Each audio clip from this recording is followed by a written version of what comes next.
What's good, YouTube fight fans all over the world? It's your boy, Real Talk Boxing. We back at you again. I want to revisit a fight that's going down November 21st, PBC on Fox.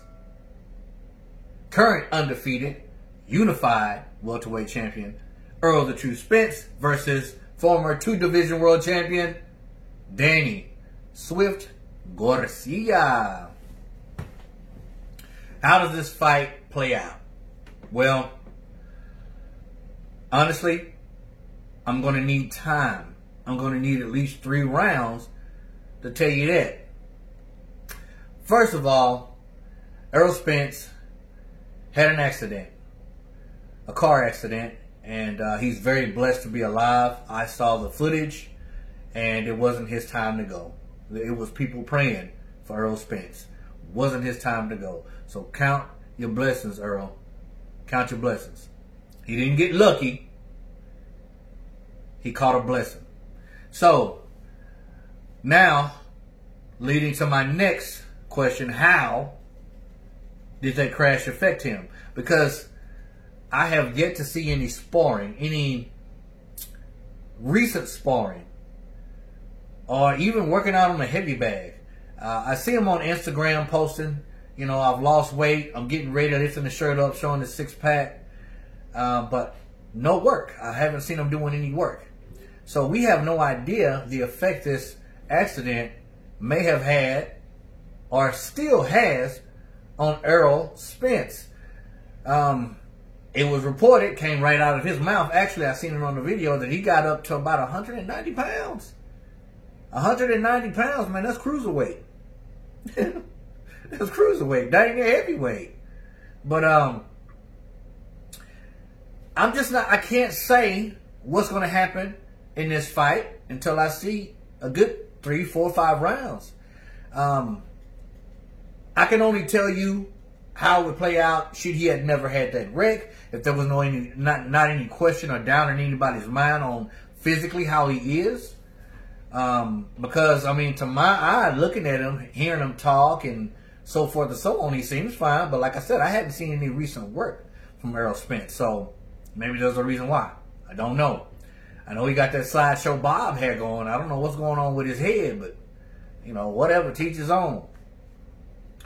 So I'm just going to break it down like this. His recent fights, and I'm going to act like he never had the car crash, right?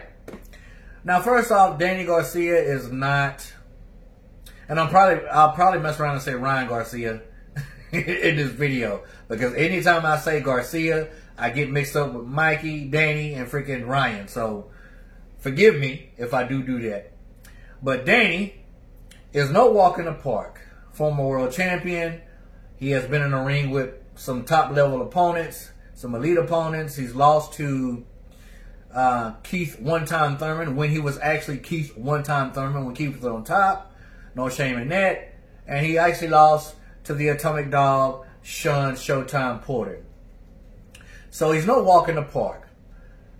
In my opinion, he's a little flat-footed. He's a counterpuncher. He's not that fast. And he has a heck of a left hook. And he sets it up down low and brings it up high. Body shot, hook. Body shot, hook. He throws that first body shot to generate the power on that hook, and then he'll wipe your nose before you know it, you're on your butt. So he's no walk in the park. And he says, and his dad says, Angel, with his crazy self, says they don't want to hear any excuses when they beat the brakes off Errol Spence. So here's what I'm going to say. If the car crash has not affected Errol Spence physically, I give the edge to Errol Spence. Now, he can do one or two things. He can use the ring and box like he did against Mikey Garcia. Or he could stay in there in the pocket and make it a dogfight like he did with Sean Porter, which I think was a stupid fight for him to fight that way against Sean Porter. Because Sean Porter is the dog of all dogs. He is the Atomic Dog. So when Errol Spence fought Sean Porter's fight and beat him at it, I don't care if it was just slightly beat him at it, he still beat him at it with that knockdown. So that says all you need to know if you think Errol Spence don't have dog in him, because that Sean Porter's a dog. Okay? So if he chooses to fight in the phone booth and trade punches with Danny Garcia, I mean, I still give him the upper hand, judging the fight of him and Sean Porter. But then again, a lot of people are going to say, hey, you can't say that. He's never been in there with Danny. He may not be able to do that with Danny, which is very true. It's just my opinion and what I saw during that fight against him and Sean Porter. Now, if I was him, I would stay on the inside for a little bit, and then I would use the ring. I would jab, box my way in, shoot off my combinations, move out at an angle, and continue that all night. Work after your jab all freaking night. All night. Because you're really looking for that left hook of Danny Garcia. And you can nullify that by staying close. Because if he throws that looping hook and you're too close, you're going to catch forearm in the pit of his freaking elbow. That's all you're going to catch. And if you pull out, don't pull out high, don't pull out straight. You pull out low. You pull out low and you pull out at an angle. So you won't get caught at the end of that hook. That's how I think Errol Spence will win that fight. But, you know, both of them have been out of the ring for a good long while. So maybe some ring rust.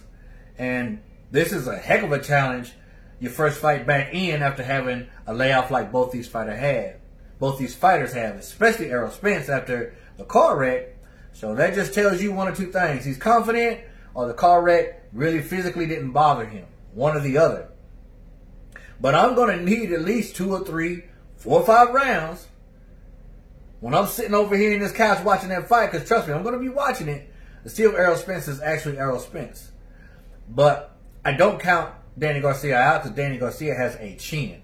You remember when he fought Lucas Matisse? When he got caught dead on the chin and his mouthpiece flew into the freaking 4th row in the stands? He ate it. He swallowed it. And he was like, what's up? And not only Matisse, he's taking a lot of good shots. He took a lot of good shots against, what's my man's name? Zab Judah. Because Zab Judah had a good second half of that fight, and he was catching Danny with some good stuff. Nobody's gotten Danny out of there. Nobody has stopped Danny. So the chin is there. It's granted. He has a beard. So I do see the fight going to distance. But I still need some time to see if Errol Spence is actually Errol Spence. If that car crash didn't affect him. I'm glad the dude's safe. I'm glad PBC is bringing on this fight. And I can't wait to see it. Leave your comments below. Let me know what you think. As always, respect all. Fear none. God bless. Real Talk Boxing. Out.